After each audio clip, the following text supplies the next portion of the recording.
Water. Earth. Fire. Air. This is... What were you saying? This is Yip Yip. Hooray! An Avatar podcast.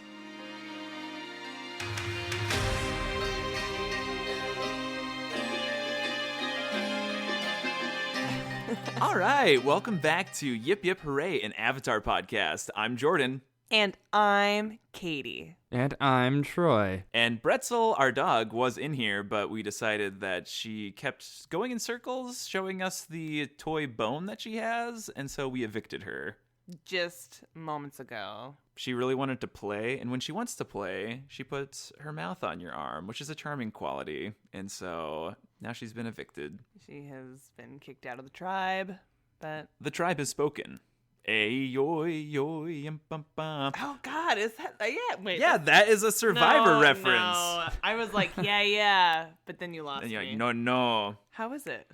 Ay-yoy-yoy-mo-ya. I don't think this is right. And then Jeff Probst is like, my mother had the biggest crush on the host of Survivor. Like, he was probably really close to being my stepdad at some point. Isn't he kind of just like a little guy? He might not be that sure, but he's got these dimples that my mom are really into. So, fellas, if you're interested in my mother, And you got dimples. I can give you her number. Troy? I have no idea what you're talking about. Troy, what's your take on dimples? Love them? Leave them? Indifferent. Well, you have a dimple. I do. See, I feel like I'm same. I'm not like, ooh, dimples. Like, do you have one, I guess? Kinda? I don't know. Do you I'm have trying two? I to don't show know. off. I'm trying to show off a dimple. I think I have a right dimple. See, I'm not sure. A dimple versus a smile line. Well, a dimple, like if you have real dimples like Mr. Jeff Probst, they're like these big indents in your cheeks. And you're like, oh, look at me. They're like little pockets. You could put like a little button on them. Okay. Moving on. So, today's episode, we just got done watching Chapter 15, Bato of the Water Tribe, Chapter 16, The Deserter, dessert, and then Chapter 17, Northern Air Temple. We are sprinting to the finish. We are almost to the Season 1 finale, which is insane. Is it? Because, again, it's kind of like my first time. How is this for you, this batch, overall? This batch, like what we just watched? They're all unrelated. Like, none of these episodes are thematically similar. Yeah, but there was really good moments in all of them. But yeah, did I walk away being like, so good? Let's get into it. So, Bato of the Water Tribe, we are introduced to Bato of the Water Tribe. Wow, a blast from the past. So we find out that Bato was one of the men who went off with Sokka and Katara's father, who we meet for the very first time in this episode. I wasn't convinced the way they meet Bato. Like, they find his ship, and then they decide to make camp. And then all of a sudden, Bato shows up, like, all bandaged. He's like, here, let's go inside. And you're like, we're by the ocean. Where are you? Yeah. And then he's like, oh, let's go to the Abbey, and, like, these women all take care of me, and... Wait, can we dive into the Abbey really quick? We are in the world of Avatar. We have the Earth Kingdom, the Southern and Northern Water Tribes, the Air Nomads who have been eradicated, and then we have the Fire Nation. Somewhere in the Earth Kingdom, there's an Abbey with nuns, or mothers, or whatever, making perfume. Are they Christian? Is there some other religion we should be aware of that deserves an abbey? Shouldn't an abbey be dedicated to, like, the Avatar or, like, the spirits of this world? I feel like we're not quite in a position to have an abbey in the world of Avatar. I agree, but... I mean, that's just how we roll. Let's, like, force our religion on some place it doesn't belong. Well, then where did it come from? Is there like another, is there a fit? Is it the spirits? The spirits came, they're like, no, we got this other thing we want to talk to you about. Troy's not invested. I'm not sold that an abbey could exist in this world, because what we've been taught so far is that everything is very spirit-based, and then you have the different nations with their own sets of beliefs. We've never been introduced to any sort of other type of belief that would deserve an abbey. We've seen, like, temples. No, I don't know. What's the what do they do? I mean, why is it there? Well, for something, but we'll never get those answers. They were just there to take care of Bato. To make the perfume. They were there to service the plot. And with the plot, we meet June, the bounty hunter, and her Shearshu, the giant, scary monster, which was making dinosaur noises. Yeah, that thing's intense. Troy, what was your opinion of the Shearshu, the monster thing? This whole episode, for one, it threw me off when it was, Bato the Water Tribe. Why wasn't it called the Water Warrior? That would have really got my attention better. Also, yeah, the monks with the perfume. What are the odds that they're monks or nuns and that there's an abbey? What are the odds of the uncle finding the kids? What are the odds of the perfume throwing off the scent of June and her monster especially? Like, there's so many things. It's like, what are the odds? The odds are extremely high. So It was a very convenient episode. so that's what made this episode almost like no credibility to me. It was just more like everything just happened to be such a coincidence. It was too much of a coincidence for me. It was an enjoyable episode, but it was more like everything was pretty random, and they just happened to tie it all up in the last 5 minutes, which I thought is pretty good writing in itself. I mean, they did take a bunch of separate themes and kind of like scramble it up into a alphabet soup, and then yeah, you're right, Troy. Everything kind of wraps up This neatly. episode was straight up alphabet soup. There was just too many elements in one episode. Well, that's fitting because on your notes, I look over and Troy's just written out the entire alphabet. Several times. I'm like, what does that mean? Was it accurate? I should have looked, but Which alphabet did he write out? Did he write out the Roman alphabet, or was he deviating and doing the Avatar alphabet? Well, Jordan, I went to Tillamook High School, so I wrote the only alphabet I was ever taught, the English alphabet. okay. So Wait, quick question, you two. Yes. What is the number of different letters in the alphabet? How many are there? Dun dun dun dun dun dun dun dun. 5. A B C D E. 24? 26. Ah. Okay. That was a good quiz. What were Okay. you saying? Here I go. This episode, something I enjoyed was Aang kind of being pushed aside, getting in trouble, like messing with the ceremonial like animal skins, and they're like, ugh, Aang. And he's just being all angsty. And so I'm like, yeah, push him to the side. And little punk. Bato's not sold on Aang. He's like, yeah, you're the Avatar. It doesn't really make a big deal about it. I don't know if the Water Warriors have heard that the Avatar's back. Do they get messages? I mean, Bato's like, oh, hey, it's you. Cool. Yeah, no, it's not like that big of a deal. Like, oh, our savior's here. And we're assuming Gran is not writing anybody. I don't think Gran's keeping in contact with Sokka and Katara's dad. No, and that's No. okay. And then a great quote from June is when she's like, oh, great, the angry boy and the, like, Uncle Lazy. Oh, man. So June, her character, she was based off of another person that the creators, Mike and Brian, know. And she was a post-production supervisor on Avatar: The Last Airbender. And the Shearshu's name is Nyla, which is actually that woman's dog, or her dog at some point. So they named that way. I read also that the tattoos that June has is also the same as the woman they based her on. Like, she has those tattoos. I don't know. Apparently he was a really good friend. I wish that I had been a good friend to Mike and Brian, and they could have written me in as a character. Yeah, that would have been nice. What would I have been? Appa. I would have been Appa, like it would have been my face on a Sky Bison body, or would I have just been another Sky Bison? Just another sky bison. Another thing with June, her Shearshu is a combination of 3 animals. What 3 animals are they? Dog. Cat. Dog, cat, dog, cat, mouse. Bull. A bull? Bull, dog, I want to say bat. Bulldog, bat. Okay. Cougar. Bulldog, cougar. Okay, you guys. Wait, The- there's the tongue, so we're missing a special species in there somewhere. Yeah, what's the secret sauce there? Scorpion. Do scorpions What? have tongues? What? No. No. Snake. All right, so a Shearshu Reptile. is a beep beep pick me pterodactyl. The 3 animals that the Shearshu is based off of is 1, a wolf, Oh. 2, a mole, Oh, God. 3, giant anteater. Okay. Well, Troy, you and me. High fiving. Oh, I can't because he's got underwear hands. Friends at home, Troy has been getting his little fingers onto things, so Katie decided to wrap his hands in underwear. Yeah, so he can't mess around and touch the cords and stuff. So Troy You can't looks. say that with Well, a it's not straight my face. underwear. It was kind of weird. No, but Well, it's now Troy's underwear, so Troy's wearing his own underwear on his hands. right, which was a gift from Jordan. I have given my brother-in-law the gift of underwear. Thank you. You're welcome, Troy. So, June was arm wrestling Ryu from Street Fighter. I don't know if anyone noticed that.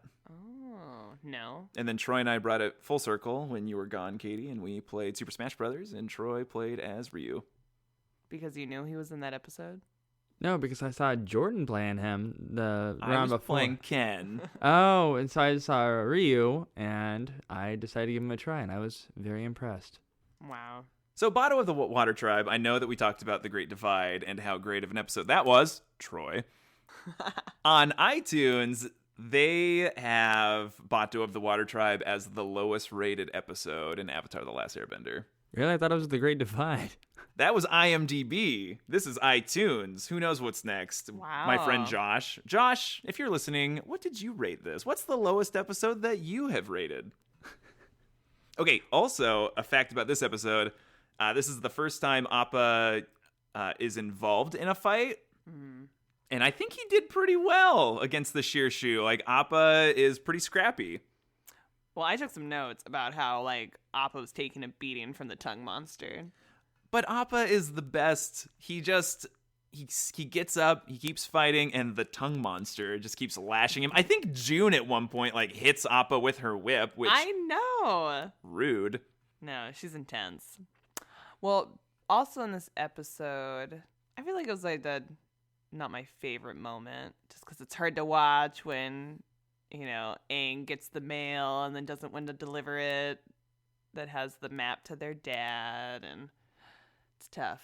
I wouldn't say this is the worst episode. God, you guys. I think that's just more like, oh, the other episodes are pretty good. But that moment for Aang when he receives the mail and then decides I mean, this to... is worse than, like, meeting Boomy. Oh, but you meet Boomy out of it. And cabbages. Okay. All right. So that moment where Aang gets the map and he just crinkles it up and puts it in his shirt, he's like... I mean, I understand where Aang's coming from. Like, he has just now found a family again, and he's thrown into this world that's so unfamiliar, and he is very, very close to losing the only people that he considers family at this moment. So he's about to be left alone with Appa and Momo to go to the Northern Water Tribe. Yeah. Then Bato, after they make it through that crazy coming of age, sail the ship through the ice rocks. dodging. Yeah. Which Bato is so irresponsible in that moment. He's like, yeah, let's do this. I know that I'm from, the Southern Water Tribe where we have ice, but I've seen some really hard rocks that have been here for thousands of years, and we could probably navigate through those. I don't think Bato took the boat through there to check the course. No, he was just putting his little faith and trust in them, and I think that's good. Something I really dislike about Bato, really quick, is that he's enormous compared to the kids. Like, when he shows up, Sokka and Katara, like, barely come up to his chest.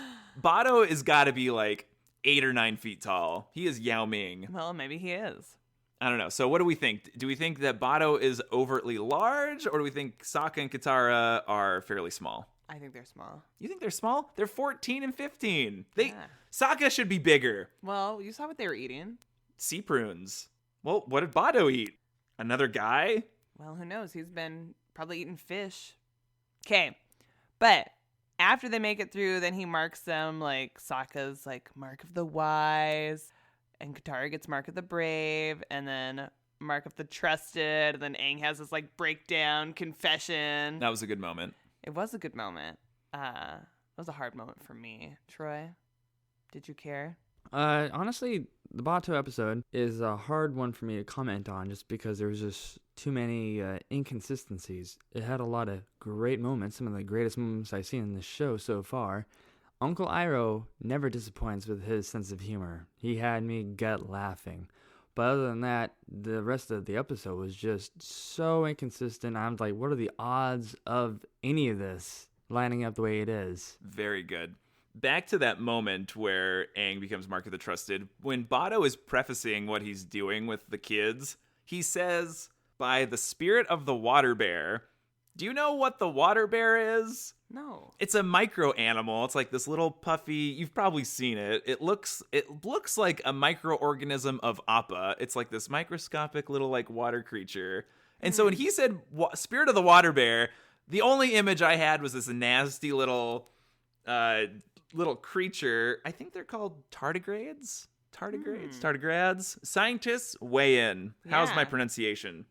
They're goofy, and I couldn't take that line seriously. Do your research, writers. Okay, my other favorite part of this episode is like during this intense battle, Uncle Iroh's just like testing out the perfumes, like just totally checked out.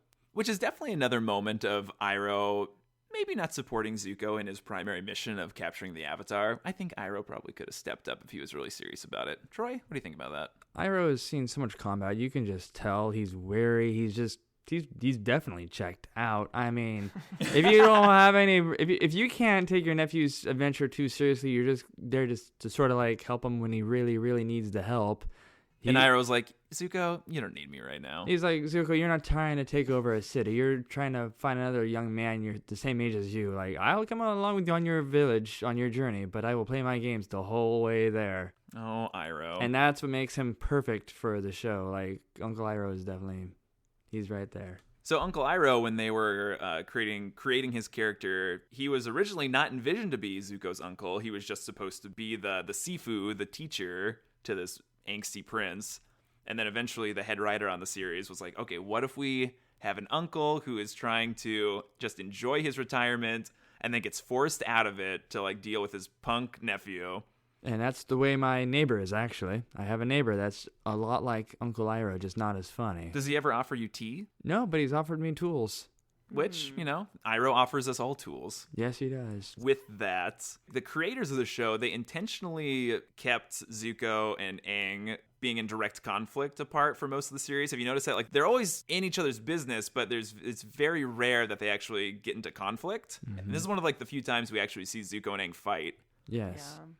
Yeah. Yes. And I really enjoyed the moment where we're on the building, we're on the rooftop. We turn around, Zuko is like charging at Aang, racing on this rooftop, and he's got like this form that he's holding. He's like shooting fire at Aang. Aang dodges because that's what Aang does. But then Aang turns around, and I don't know if you caught this, he uses the exact same technique that Zuko did, the same form, but it's air. And so he gets Zuko with that. And I think that was a really interesting moment of showing that air and fire are very similar and very connected, but they're still opposites. You have air, which is a passive, more gentle bending discipline. And you have fire, which has been painted at this point as the aggressor, the dangerous one. And so I think it was a really good show that maybe Zuko and Aang aren't that different. No, they're definitely proving that. Let's talk about Appa and his diet. We see Appa eating some hay. We do? Yeah. Aang like bends like a pile of hay over to Appa. How much does Appa have to eat to fly? Half a ton. I mean, where are they getting that? Is he grazing as they go? Right. Is he stealing feed? I mean, how are they? He's stealing feet. How do they get As money? they fly around. Exactly. Yeah, no, there's definitely some, plot. There's some plot holes. I mean, just like general, like as an adult, you're like, how are you doing this? Or is he like a camel / bear? Ooh. Just eating as much as he can, storing it up inside of his big humpback, and then giving the nutrients. Maybe he eats a lot, and then it slowly releases over time. Ooh. That's And nice. the more active he is, the more he uses. But the way he moves, I would imagine his metabolism moves slower. That's probably true. He's not maybe exuding that much energy. No. So it's pretty easy to fly, you think? He just kind of like, ooh. He always has his eye on Aang and Sokka and Katara, and he does not do much. He just flies around, helps them get from point A to point B, and then when they're in trouble, he's at their aid. So it's a good thing he ate that hay so he could beat up the Shearshu. Okay, Troy, this one is more of a question for you. Similar to the question about Appa, I mean, do you think that it takes a lot of energy to bend the elements? I think it'd be wise to think of bending the elements as the same as performing martial arts, really. I mean, I've seen so much Taekwondo, Tai Chi, different disciplines. Yes, I'd say everybody needs to be on a good, balanced nutrition plan of carbs. So how exhausted do you think Aang and Zuko were after their fight? Well, you saw them. They were dragging pretty badly, so they needed to replenish. I hope they're on top of their water. Yeah. No. Yeah, you never see them really refueling. You just see them sleeping a lot, but you never see them eating. I mean, Aang did scarf down some sea prunes, so hopefully he's feeling pretty good. Also in this episode, Aang gets Katara's necklace back. which is a huge moment. Mm-hmm. I mean, she hasn't had that since like episode like 6 or something. And I think on top of just kind of being homesick and like having this opportunity to be, so close to being reunited with your dad, and yeah, that was good for me, Troy. Yeah, it was a very pleasant moment to watch. We saw Sokka and Katara's dad for the first time. Did he live up to expectation? Well, I've already seen him, Troy. Are you asking if Sokka's lived up to his dad's expectations? Do you think you lived up to like the expectation you might have had for what Sokka and Katara's father should have been? Yes. I really did not know what to expect. I didn't even realize their dad was still alive.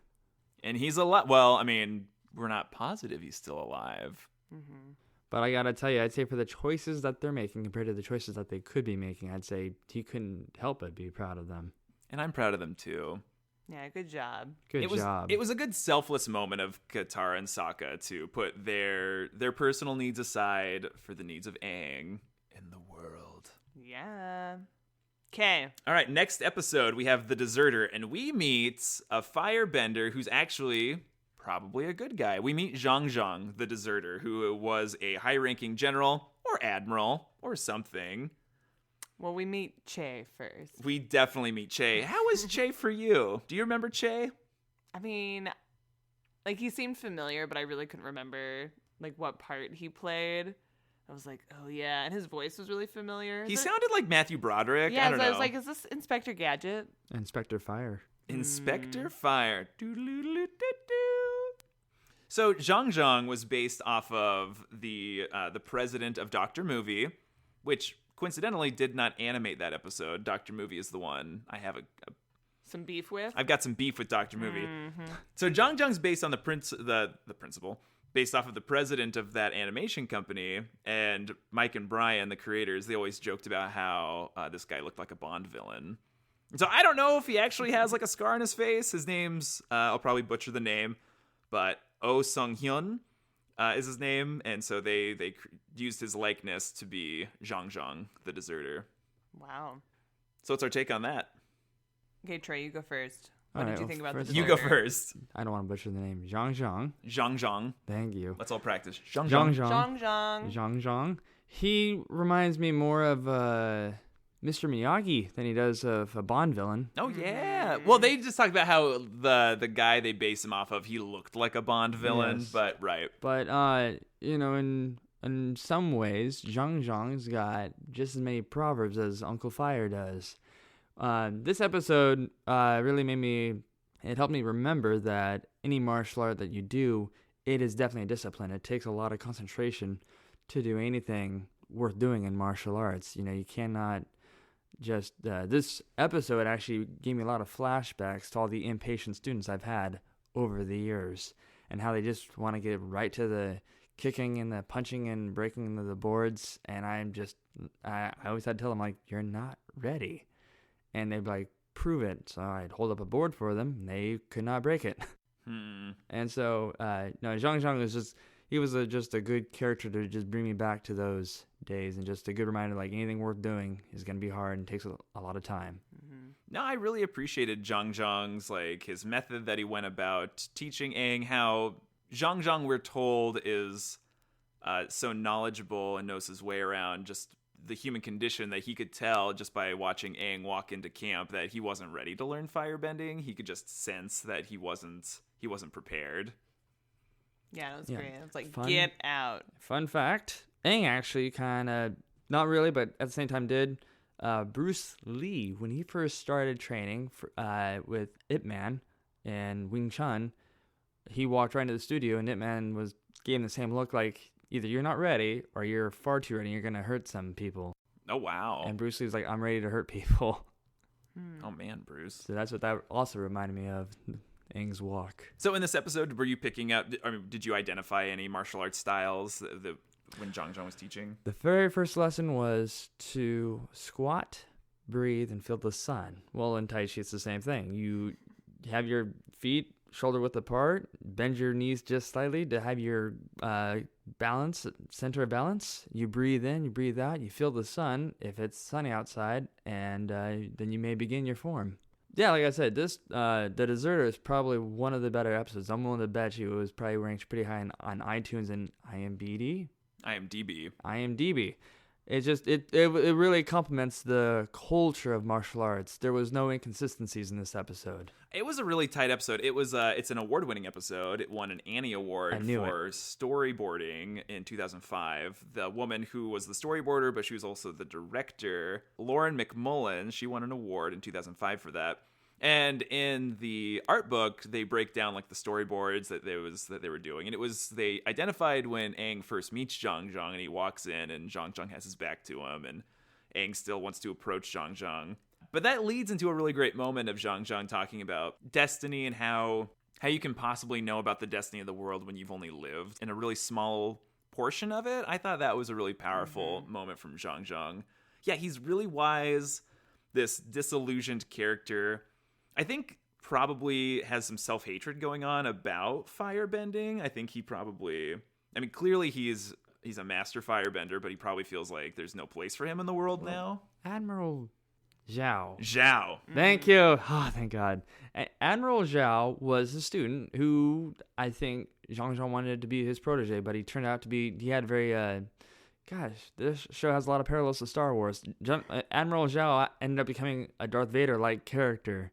And I think it was incredible that Aang took the little training he had, and he was able to use that against such a powerful Darth Vader-like character. And he noticed the guy had no restraint, and Aang was able to outwit Admiral Zhao. And I thought that was brilliant writing. I did appreciate how this episode really taught the importance of restraint, and just because you are capable of doing something, maybe you shouldn't do it. Mm-hmm.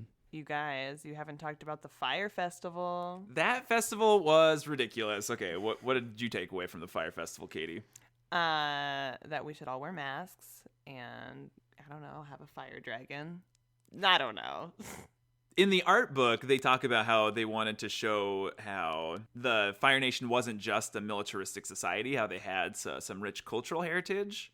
So we are placed into an Earth Kingdom, or a Fire Nation colony in the Earth Kingdom. So it's a Fire Nation outpost. We learn more about colonialism and how they're able to still celebrate like their home culture here. There was a moment in the art book where they talk about one of those establishing shots of the festival and how you can see the Fire Nation architecture mixed in with like the Earth Kingdom architecture that we've seen. So the surrounding buildings are kind of the more square Earth Kingdom stuff that we've come to see. And then the more like Japanese, kind of Chinese, kind of wavy architecture that we have. If I took any architecture classes, I could probably tell you the art style in which they're designed. But the storyboarders and the concept artists, they tried to show and convey that this is actually some colonialism at work here. And then we got the sweet fireworks as they got out of there. Okay, but back to that fire festival really quick. In the art book, they talk about how that magician guy, he apparently has a ton of backstory. Like, they have an unnecessary amount of information about that character. His name is apparently Malu. He comes from a family of magicians in the Fire Nation, and Taming of the Dragon was the magic trick that made him famous. Oh. So again, I'm sorry that he wasn't the one who ended up teaching Aang firebending. Yeah. Well, I think Aang was upset about that too. I just think Aang was kind of bummed. He was really interested in learning firebending in this episode, which I thought was really an interesting character choice for him. I think it made sense to me in that moment because he was, we already know he's impatient and like he's just ready to master everything and doesn't really want to put in the work because I think a lot of stuff has come easy to him, and so for things to not, or for him to actually have to put in the work isn't what he's used to. I think I can relate to Aang in that way. I'm just like, oh yeah, I got this. I can learn this really quick. And then you're in over your head instantly. You're like, oh, that was a terrible idea. Right. And being able to like persevere and like keep going and not just give up. And for him, he doesn't really have that luxury to just walk away, even though he says he's never going to firebend again. Which, do you believe he's never going to firebend again, Troy?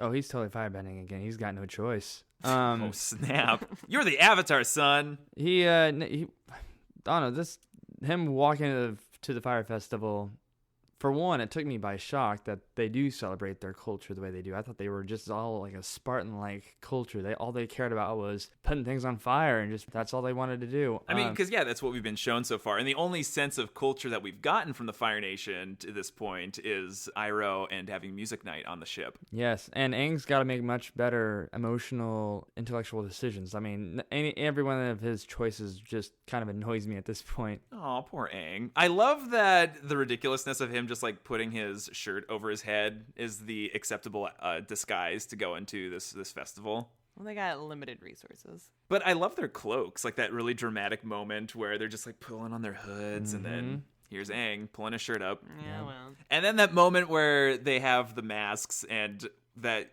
great physical humor of looking at Sokka wearing the happy mask, Aang wearing the sad mask. We take off Sokka's mask, he's frowning underneath. You take off Aang's, he's stoked underneath, and you switch them. That was really great for me. Okay, can we go back to when Commander Zhao and Aang were fighting? And I love that moment. well, I guess it's more of like a one-way. But right, and Aang's like kind of just like making fun of him and really trying to get him all flustered and irritated. But my favorite part was when he said, I don't know why, but I thought you'd be better than Zuko. And what a way to just really like stoke the fire of this, middle-aged admiral who's probably fought for everything in his life to be compared to this twerp of a kid that he's kind of antagonizing at this point. Mm-hmm. But I love that we finally see some real growth from Aang, that he's able to kind of center himself, understand his opponent, and know exactly what he needs to do to kind of turn the tides in his favor with still being passive. And I think that's really great that we have this main character of this show who isn't going to use aggression necessarily against his opponents. He's going to be calm and collected and try to outwit them. And I think that is a great trait of Aang's. Well, and also in this episode, yeah, because Aang's so anxious to bend fire and he wants to play with fire. He wants to do the magic trick. Wants to play with fire, yeah. All right, and that's it. And because we already know he's this immature little boy. Okay. Yeah, and then burns Katara because he's just, you're playing with fire and you don't have any control and you haven't really learned anything about it. Yeah, and then he's just gonna like shoot it off to his friends, and I don't know if he was just overthinking like where that was going to go, or if he anticipated on Katara like being able to protect herself. But yeah, it happened so fast, and all of a sudden like here's Aang burning his best friend basically. That's it was a really uncomfortable scene. It was a good physical joke for sure. Playing with fire. Joke? Playing with fire. He was literally playing with fire, and his friends got hurt in the process. No, and like Sokka, like I feel like Sokka's gonna take him down. Like, you burned my sister. I love that. It was a great moment for Sokka. But then I think Aang like dropped the ball on the aftercare for Katara. Like, he just lets her run off on his own, and Aang is probably just in shock that he even did that. Yeah, well, Not a good there's moment. been multiple moments that Aang has dropped the ball. But through that, we find out that Katara has these healing abilities. Troy, what do you think about that? The healing abilities really caught me by surprise. Yeah, no, they could really be good. They could really be put to good use, for sure. I don't really have much to add to that, other than the healing capability really does add more to Katara's personality. It gives her another tool in her arsenal that she didn't know she had. At first, I wasn't sold on how she earned that power, but then I started thinking about it more, and I was like, well, I guess if you like just experience this burn, and you're like, how do I like help myself? I need to like soothe this in some way. And so she puts it in the water for the calming, soothing effects of it, and then feels like that power kind of activating in her. And Jeong Jeong even said it himself. He goes, "Oh, very few waterbenders possess this capability." And so with her natural focus, it I'm sure was not too hard. Right, so maybe Katara is actually, she's genetically predisposed to be like a great bender. So maybe we have like some foreshadowing there of what she might become. But there's that moment too where Jeong Jeong is like talking about the importance of the other elements, and I think he is playing down the importance of fire or what it can represent. I think, like I said earlier, I think he only sees fire as like death and destruction, and so he is so disillusioned. So he's an interesting character to bring in, where you're trying to learn maybe to sympathize with fire more, but Jeong Jeong is kind of like, no, they're crazy. We probably should just eradicate the firebenders. Yeah. Mm-hmm. Right, and he's just kind of feeling really, probably a lot of remorse for all the destruction and I think Jeong genocide, Jeong, really. yeah, Jeong Jeong can maybe represent the ability of characters to grow and to change. And yeah, Jeong Jeong's probably responsible for a lot of the chaos in the world, being a high-ranking admiral or general. Mm-hmm. And so he's an older guy. He probably held that position for a long time, and he's probably done some things that he regrets. Mm-hmm. Okay, Northern Air Temple. Not my favorite. The Northern Air Temple. Yeah, does Northern Air Temple rank higher than Bato? Apparently. So Northern Air Temple, part of it, the creators weren't sold on the architecture that they created for the Southern Air Temple. They were never really impressed with what they were able to create. And so they put a lot of effort into the Northern Air Temple design. Like, they made sure they wanted it to be dramatic and kind of breathtaking. The surrounding landscape was inspired by Brian Konietzko. He went on a snowboarding tour to Whistler and noticed there were these like dark mountains kind of capped with the white snow. And so he thought that contrast was really interesting. Thinking about it, you guys have been to Whistler. We have. We have, yes. What do you remember about Whistler? I watched movies the entire time we were there. You did? Yep. The films were great. Yeah, no, I got some pretty random stories about it, so that's a different. No, we went like ziplining through the trees. You remember this? Yes. Anyway, I remember Whistler was really beautiful, but yeah, we were just kids when we went, so. I mean, like I said, I was watching too many movies actually because I don't remember much about You weren't it. picking up on the contrasting dark mountains with the white snow. No. So the Northern Air Temple, in the lore of this world, it's designed as a place for young air nomads to go to train. And Aang makes some mention about how the Sky Bison polo competition was there, which I think was kind of a weird joke. It was like, why are we talking about polo? What is this job? What is this like thing that we're doing? Well, memories. That's true.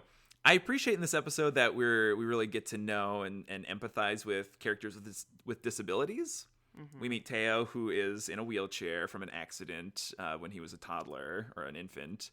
And then we meet his father, whose name is the Mechanist. I mean, we never get like a name for him. But he's missing 3 fingers because of knife sharpening or whatever the joke is. He's like missing his eyebrows. He's this absent-minded professor character who's just creating all these really wonderful things. Do you think that they should have destroyed this temple to make a home for themselves? That's a complicated one to answer. Yes and no. Well, it's interesting in this episode because I feel like it was just that friendly reminder that there's no more airbenders, like that Aang really is the last. And yeah, obviously if you're not an airbender and that's what this temple is being used for, and right, how can you make it work for you? And this, what did you say his name is? The dad? The Mechanist. Right. You know, he didn't know if anybody was coming back. It's this abandoned building.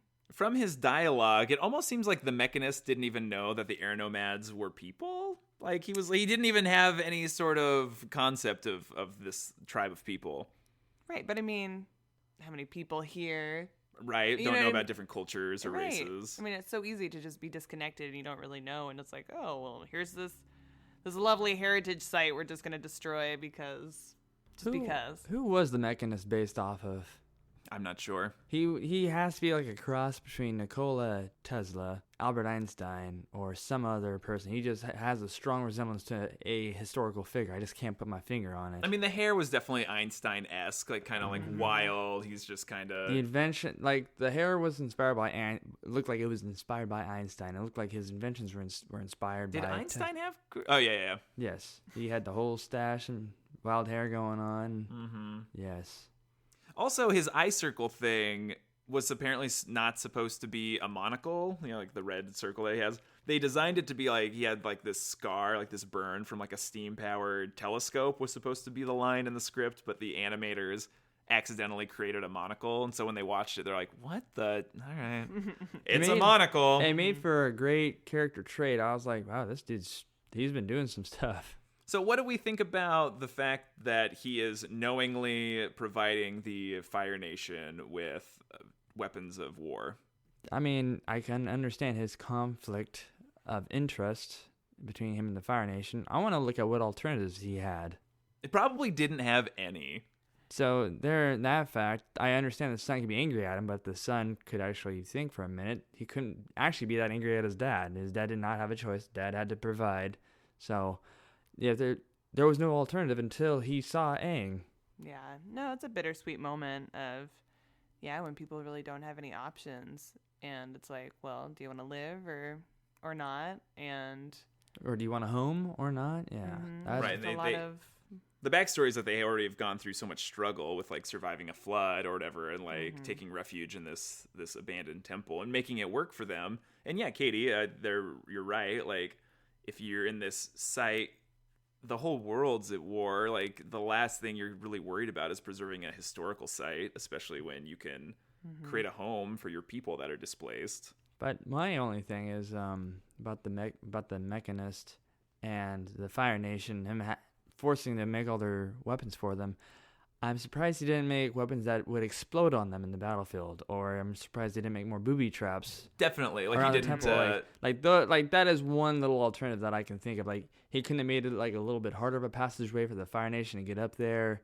I don't know, with how much thought he put into all his creations, you would think he would think of a way to repel the Fire Nation. But clearly, like, just an absent-minded professor, maybe not all there mentally. I mean, you don't get the vibe that he's necessarily going to go out of his way to prevent that. Like, I think his character was like, I'll just do whatever you want. It's going to protect me and my family. So you don't get the sense that he's really a freedom fighter until Aang shows up. Even when Aang is there, he's like, whoa, Aang, like, settle down. Like, we got this covered, man. Well, right. And Aang is so passionate about, it's like, he's very unimpressed when he comes to the temple. Yes. And yeah, he's kind of looking for this, like, instigating this change, and it's like payback for all this pain that he has on his heart for what the Fire Nation did. And okay, something nice about this episode is I feel like it was one of those moments where we can see Sokka and he's able to show his like skill set. Yes. Which is always nice, where it's like Sokka can be more than just comic relief. Yeah. And a crack shot with a boomerang. Yeah, no, Sokka's intelligence is showing off pretty well, and he has like a good mind for like engineering and kind of creative thinking and problem solving. And so he's a good foil for the Mechanist, where the Mechanist is just like, I'm going to build these like crazy contraptions, and Sokka's like, let's take a moment and think about how we can improve this or make it better. Yeah. Can we talk about how not all the soldiers in the Fire Nation army are firebenders? Like, I think the only firebenders were the ones in the tanks. Well, they're probably needed on the front lines. That's and true. Not everyone in the Fire Nation are firebenders. I know, but it's disturbing that so many people have, I don't know if there's like a draft or anything in the Fire Nation, but Well, they're also trying to like take over the whole world. So colonialism. They're mad men. I liked at the end of the episode, and I feel like just Aang finds this acceptance and can finally accept the new crew that's living in the air temple, and I think can just be at peace with that. Because it's not their fault that his people aren't living there anymore, and they're making the best of a bad situation. And I think it's another instance of Aang coming into a village or a town and instilling those people with hope about the future. I mean, these people are now, they're actively fighting back and have made a vow to fight back against the Fire Nation if they come back. And so he is starting to create more hope in the world. Something I don't like about this episode, and I think it's just something that goes along with the series, is I don't like the use of CGI, the computer-generated images. I don't like the tanks. I don't think it blends very well with the series. Because the series is so beautiful, and then you have these like clunky, kind of, funky-looking tanks hanging out. Even the door that Aang airbent opened, like that was CG. I was like, get out of here. See, I can't even tell, which I don't want to know how to tell, because I don't want to be like you in that way. Like, I can just watch it and be like, okay, we're watching some little cartoon. And I like Korra. Like, there's so much more CG in Korra. Like, any machine is CG, and you could probably dig into it and be like, okay, what does that mean though? And I'm not gonna. because the industrialization and how they make it CG just really bothers me. It just rubs me the wrong way. I mean, I don't feel like we're watching Avatar for the amazing animation. Nuh-uh, half of them. Anything from JM Animation is pretty amazing. Yeah, but that's not why we're watching it. Oh, that's true. We're watching because it's a wonderful show. The best thing about this show for me is I don't care about the CGI. None of the animation bothers me. The best thing about this episode for me was I was very relieved to find out that not all Fire Nation warriors are firebenders. I was like, oh, some of them can just wield spears. Whew, that makes less work for Aang. No. All right, kids, let's give these some yips. Bato of the Water Tribe, how many yips we given? 10. Oh, stop. Don't do that for the sea prunes. 5. I'll also give Bato 5 yips. Bato, the episode as a whole would have been 4, but with Uncle Iroh makes it a 6. Dang. Iroh can bring 2 points up. He's really into Uncle. How about the deserter? I'm doing a 6.5. What? Troy? 8. 8. Okay, maybe 7. No, it's okay. You don't have to change your opinion I was gonna do because 7, and then there were some parts that I... it's just I really enjoyed Jeong Jeong's like beliefs and listening to him, and he is absolutely humorless, but he shared a lot of wisdom and a lot of good insight to the Fire Nation, and the fact it's beautiful. Go JM Animation. I love grumpy, Grumpy protagonists. No, grumpy, Old men. insightful, wisdom man. Yeah, can't. Grumpy, insightful wisdom man. Okay. Me too. Moving on. How about Northern Air Temple? How many yips you giving, Troy? 5. Easy. Yeah, 5. 5. I don't know. The yip ratings are difficult. I know. I know that for me, the temple was easily like below the Bato episode. Oh, poor Bato. I know. There's no Zuko and Iroh in that episode. No. No, and it's like these 3 episodes that we just watched definitely aren't the best, but they're not the worst, and we do continue the story, and We make some progress. We're slowly making our way north. The next 3 episodes. I know that like it's only the last 2 episodes are considered the season finale, but because these next 3 are all thematically similar, I'm gonna call the next 3 episodes the season finale, and they're so good. hear that, Troy? So good. So good. So, does anyone have any grievances they'd like to share about the series so far? Let's hear them, Troy. I was just gonna say, we were talking about, character development. It's Aang gets no grievances from me ever. He's the main character. He's always expected to be growing himself with every episode. So any episode where he just makes a careless decision just to get his way, I'm like, well, that brought that episode down a yip. Right, but it's still like you see that character growth with Aang, which is really important for your protagonist to actively be growing in the episodes. Mm-hmm. I've addressed my grievance, which was the CG in the show. I have no grievance. Wait, I'm gonna back it up. Let's talk about Bato of the Water Tribe. I know that it was played for laughs when Zuko leans over to Iroh and he's like, "Uncle, I didn't see you get hit with the shirshu, like with the tongue." Oh, yeah. And Iroh like wakes up and he's like, "Shh," and he's like laying there with the paralyzed June.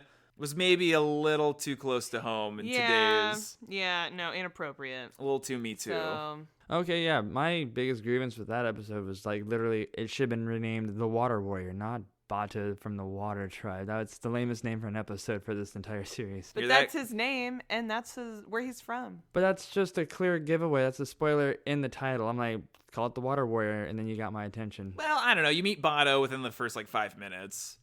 He doesn't really do much. What happens? I mean, I don't know. Bato's kind of boring. Okay. Another grievance is I think Katara and Sokka should be taller. Also, if we're thinking about it, Iroh would also only come up to about Bato's chest. Maybe his shin. Oh, tiny little Iroh. Or giant Bato. I don't know. Probably giant. I have nothing else. All right, I am really excited for the next 3 episodes, as I've already addressed. Any theories about how this finale is going to play out, Troy? Is there an element that we haven't seen Aang manipulate a whole lot? He has not done any Earth. So he's going to really struggle with the earth element, and he's going to give up on all hope, And then In the finale? In the season 1 finale? And the season 1 finale, he's gonna give up on the whole thing Because he can't earthbend? Because he can't earthbend. And While he's trying. And he's never gonna firebend again. And I feel like at some point he's gonna be like, I have to do it, all or nothing, and that's what's gonna be like the icing on top of the finale.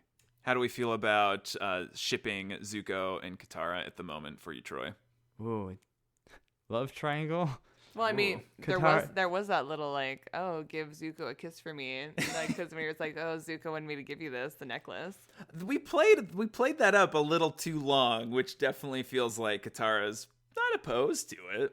Yeah, no, she should keep her options open. Yeah, I appreciate about Katara. It's gonna come down between Zuko and Aang for Katara. That's for sure. That's what I'm shipping right now. I just can't choose between the two of them. She can't go wrong with either one.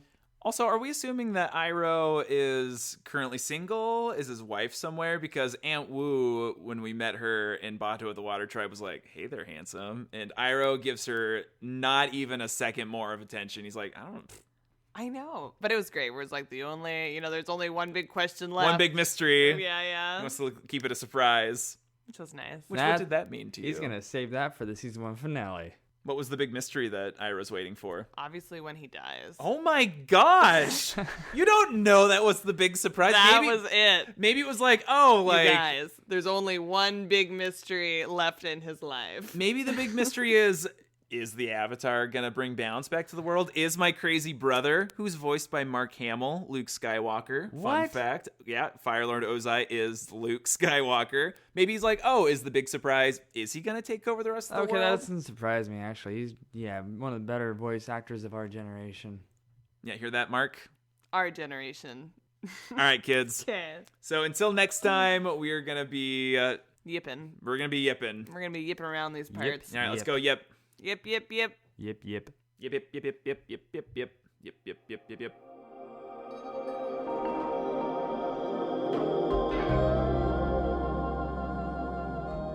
Like going out to the world. Troy's like, okay. Troy's gone out into the world. He's I'm got ready for the day. two small underpants wrapped around. You look like a boxer. No, they're size medium. Size medium, but they're too large. Who was I just playing, Ryu? No, he said they're too small. No, I'm two as in TOO. Too large. Not TWO. Too large. No, I thought he said a medium was gonna be too small. English is Wait, such the a funny medium's language. too small? What? The medium's too small? How big is your waist? Dude, ever since I started working at the creamery, my waist has gotten a little fatter. Okay. I tuck in my t-shirts just so my belly hairs don't get pinched by my belt. Your belly hairs? My belly hairs. Me belly hairs. Okay. So I don't know if that's you putting on weight. I think you're going through puberty, Troy. No, my second puberty or my third.